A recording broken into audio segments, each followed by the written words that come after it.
malam. Kami dari kelompok 1 ingin mempresentasikan mengenai wawasan Nusantara. Halo para pembelajar semua. Pada mikrovideo kali ini kita akan membahas tentang materi wawasan Nusantara. Apakah kalian sudah mengetahui apa wawasan Nusantara? Mari kita simak penjelasan berikut ini.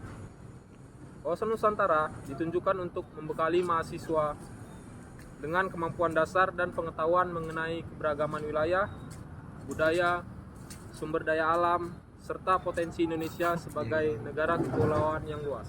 Oke. Secara etimologis, wawasan Nusantara dapat diartikan sebagai cara pandang, konsepsi atau perspektif mengenai Nusantara atau kepulauan Indonesia.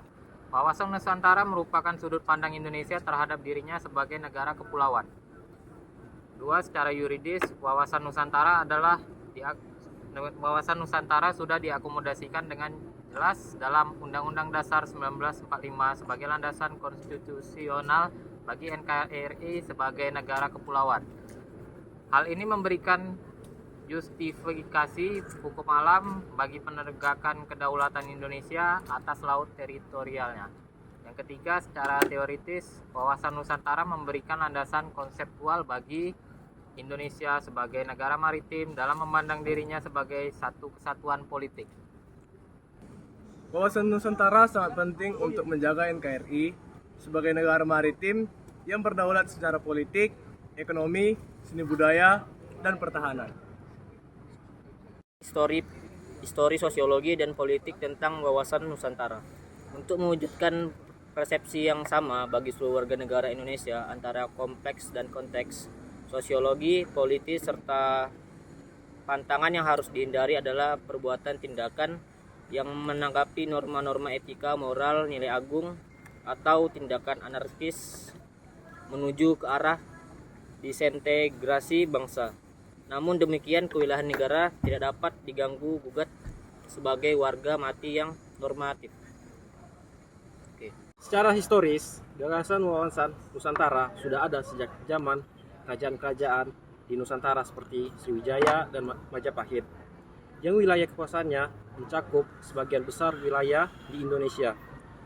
Secara sosiologis, Indonesia terdiri dari berbagai suku bangsa dengan budaya yang saling berkaitan satu sama lain di Kepulauan Nusantara.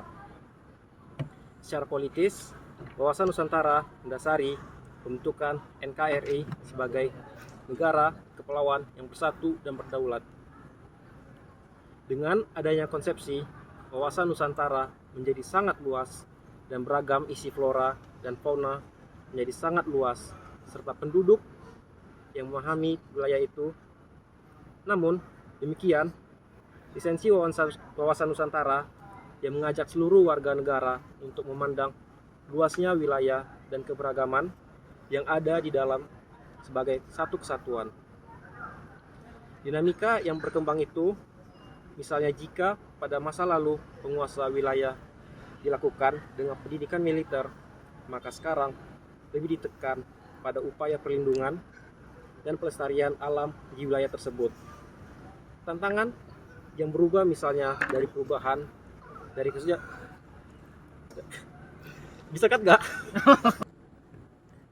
Maka sekarang lebih ditekankan pada perlindungan dan pelestarian alam di wilayah tersebut. Tantangan yang berubah misalnya perubahan dari kesejahteraan kolonialisme menjadi kejahatan dunia maya. Wilayah Indonesia sebagai satu kesatuan di mana laut tidak lagi merupakan pemisah tapi penghubung wilayah Indonesia. Sekian penjelasan kami tentang materi wawasan Nusantara. Ke rumah Ucup membawa durian, pulangnya mampir ke kedai sari. Kami rasa cukup sekian dan kami ucapkan terima kasih.